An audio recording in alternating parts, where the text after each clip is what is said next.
Here's 4 tips on how not to get a job. If you don't want to be hired, this is what you need to do. I'm going to give you 4. On that number 4, please hang around, because that was a doozy. I've never heard of it before in my life until that day.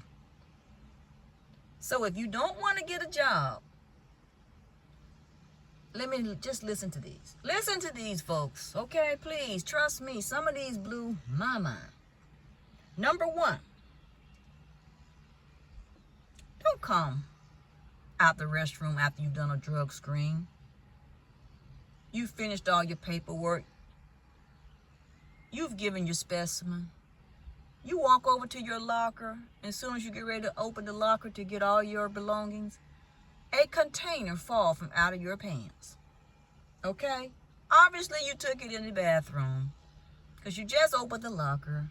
You carried some urine in there, and you've given up a sample. Probably don't even belong to you. That's number 1. See, folks, when you come in for a drug screen, you have to empty all your pockets. You have to lock all your belongings up. You have to take off your hat. You have to lock up all your back things from your cargo pockets. No matter what you have on you, it must be locked up. Your car keys, your cell phone, your headset, whatever you have on you other than your items such as your shoes, your clothes, it has to be locked up. So, you come out the bathroom, cool and calm, collected, everything going good over here. Until that one moment. Caught you. You don't want that job. That's your first tip on not getting hired for a job. Tip number 2. If you don't want to be hired for a job, here's a tip for you right here. Do not come out the bathroom after you have given a urine specimen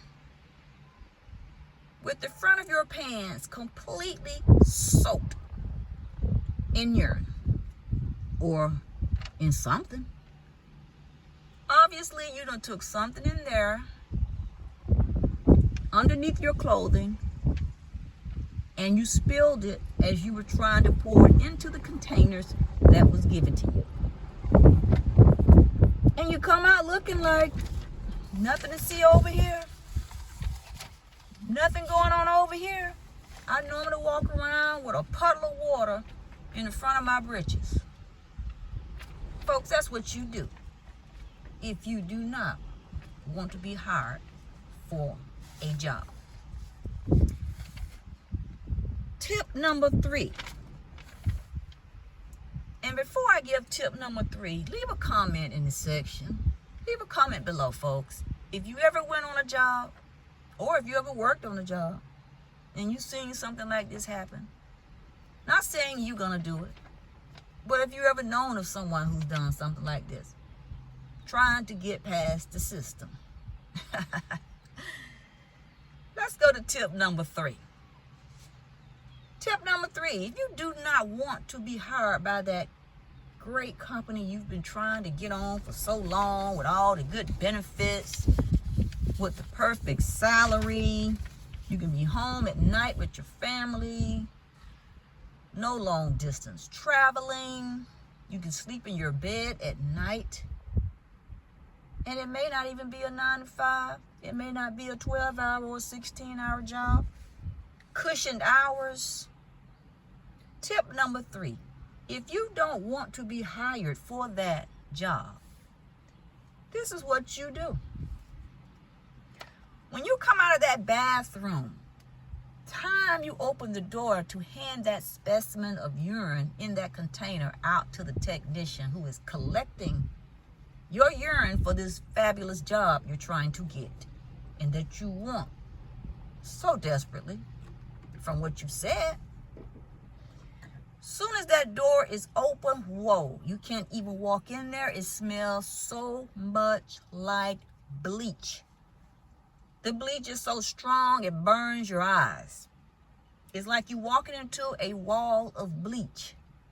The stench is so thick, you can't even go in there. But hey, nothing to see over here. Nothing to smell over here out the ordinary. Nothing shady going on.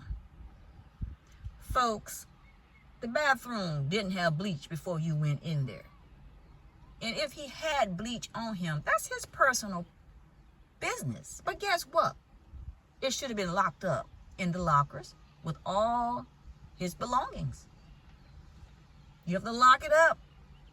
You can come in there with anything on you, but guess what? It needs to be taken off of you and locked up and not taken into the drug screen collection bathroom.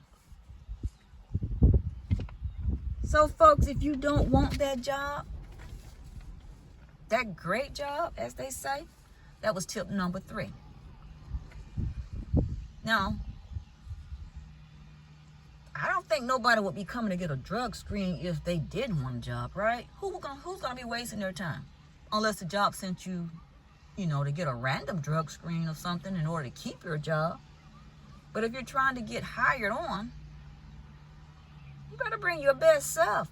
Because I'm gonna tell you, most likely, 9 times out of 10, most jobs gonna do drug screens to hire.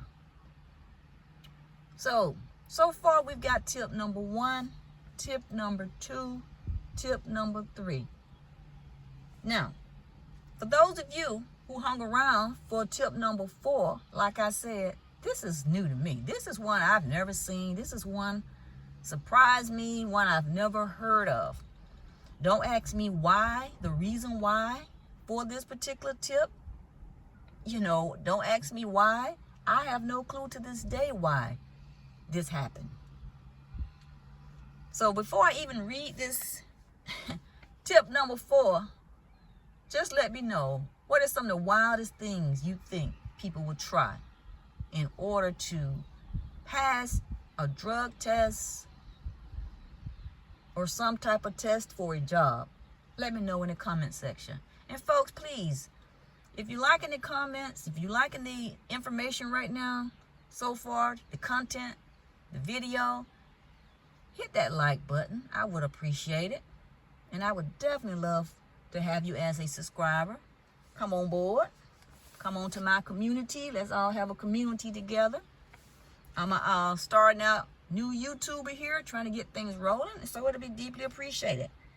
Tip number 4. I can't hold it back from you guys no longer, okay? Tip number 4. If you don't want that job and you're coming down here to do a drug screen or a breath alcohol, and in this case, a breath alcohol test the company sent you to do, you blow into that device reads over the state alcohol limit. The device read that you are technically over the alcohol limit. You shouldn't be driving. You're intoxicated. That's what the number says. Now, every state may have different numbers, but this one read 0.114, and the limit is 0.02. So, folks, before I even say what happened with this tip, if you don't want to get a job, I'm going to tell you a little something here. He had to have a confirmation test. We didn't accept that one. We give you a 15-minute confirmation test to blow into that device, that alcohol tester device again. If those numbers are below 0.02, it's all good. But once he blows into that device after this 15-minute wait and get that confirmation alcohol test, if those numbers are above 0.02, then of course we have to call the company, because we can't let nobody drive away like that, right? Or we have to at least call someone, have him to call someone to come pick him up, because he's a new hire. So if the company don't send someone to pick him up, they have to have someone to come pick them up. Tip number 4, no longer. The wait is over. After he has blown into this device with his confirmation, and the confirmation is still showing over 0.02, it is actually saying you are intoxicated with the numbers you have blown. If you don't want that job, do not come intoxicated. The person asks, do you have a penny after he failed that test? I looked, I said, no, I don't have a penny. What is he going to do with this penny to make it any different? I asked, I said, so what do you need a penny for? I don't know. He said, I guess he's going to put it in his mouth. Something on that penny going to make that test be any different. I said, no, sir, I don't have a penny. But actually, that was before the confirmation, folks. My bad. He wanted the penny before he did the 15-minute confirmation. So, sir, no, I don't have a penny to give you. We can't do that. And I gave him a little advice, whether he, wanted my advice or not. I said, let me tell you like this. I said, this ain't going to be the end of the world for you. If you don't get this job, you'll have more opportunities to get a job.